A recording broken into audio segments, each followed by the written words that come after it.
तीसरी कहानी। बेताल बोला, हे राजा, वर्धमान नामक एक नगर में रूपसेना नाम का एक राजकुमार था। एक रोज का जिक्र है, दरबार में दक्षिण दिशा से एक बीरबल नाम का राजपूत मुसाफिर राजा की नौकरी करने की आस लिए दरबार में आया। राजा ने पूछा, हे राजपूत, तेरा क्या वेतन नियत कर दूं, बता। यह सुन के बीरबल बोला, महाराज, 1000 तोले सोने मुझे दो तो मेरी गुजर हो। राजा ने पूछा, तुम्हारे साथ कितने मनुष्य हैं भाई? उसने कहा, एक स्त्री, दूजा बेटा, तीजी बेटी, चौथा में पांचवा हमारे साथ कोई नहीं। उसकी यह बात सुन राजा की सभा के लोग मुंह फेर हंसने लगे, पर राजा अपने जी में सोच करने लगा कि बहुत धन इसने किस वास्ते मांगा है।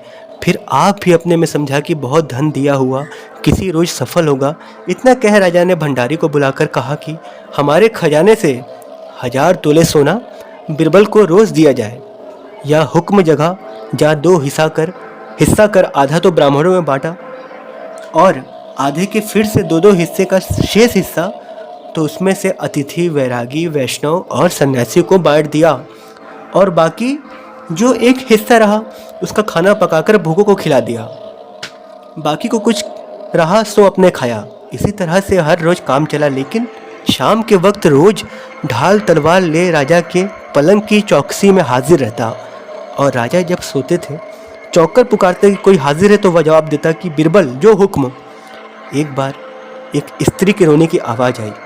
राजा ने पुकारा, कोई हाजिर है? बीरबल ने कहा, मैं हाजिर हूँ, जो हुक्म। फिर राजा ने कहा कि जहाँ से रोने की आवाज़ आती है वहाँ जा, उससे रोने का कारण पूछकर जल्दी लौट कर आ। बीरबल यह हुक्म पाकर उसे रोने की आवाज़ की ध्वनि पर गया, और राजा भी उसका साहस देखने के लिए काले कपड़े पहनकर उसके पीछे पीछे हो लिया। इतने में बीरबल वहाँ पहुँचा जहाँ मरघट में स्त्री रोती थी। तो बीरबल से पूछा, तू क्यों रोती है बहन? तू कौन है? तुझ पर क्या दुख है? तब वह बोली कि मैं राजलक्ष्मी हूँ। बीरबल ने कहा, क्यों रोती हो? फिर उसने अपनी व्यथा बीरबल से कहनी शुरू की। राजा के घर में शुद्ध कर्म होता है, शुद्ध कर्म होता है जिससे उसके घर में शुद्ध कर्म होता है, जिससे उसके घर में कुलक्ष्मी और मैं उसके घर से जाऊंगी। बाद में 1 महीने का राजा निपट दुख मारे मर जाएगा। इस दुख से मैं रो रही हूँ।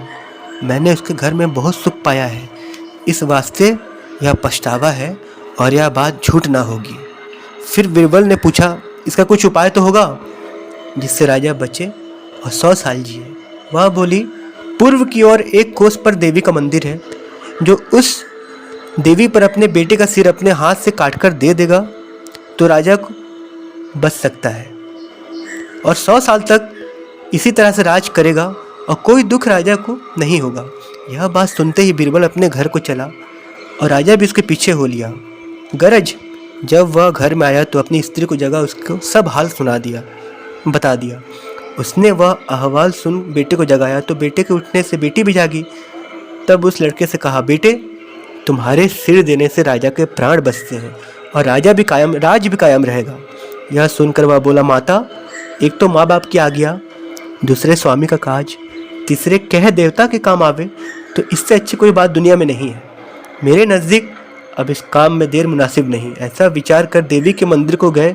राजा भी छिपकर उनके पीछे चला। बीरबल वहाँ पहुँचा तो मंदिर में जा हाथ जोड़कर बोला, देवी माँ, मेरे पुत्र की बलि देने से राजा की 100 वर्ष की उम्र हो। इतना कहकर एक खंडा ऐसा मारा कि लड़के का सिर जमीन पर गिर पड़ा। तब भाई का मरना देख उस लड़की व स्त्री ने अपने गले में एक एक खंडा मारा तो धड़ से सिर जुदा हो गया। फिर उस तीनों को मरता देख अपने मन में चिंता करने लगा कि जब स्त्री लड़की मर गए तो नौकरी किसके वास्ते करूँगा और राजा से सोने ले किसे दूंगा। यह सोचकर एक शमशीर अपने गर्दन पर ऐसी मारी कि धड़ से सिर अलग हो गया। फिर उन चारों का मरना देख राजा ने अपने दिल में कहा कि मेरे वास्ते उसके कुटुंब की जान गई है, अब ऐसा राज्य को लानत है। यह विचार कर राजा ने चाहा कि खंडा मारूं। इतने में देवी ने आकर राजा का हाथ पकड़ा और कहा, पुत्र, मैं तेरे साहस पर प्रसन्न हुई, मुझसे वर मांगो।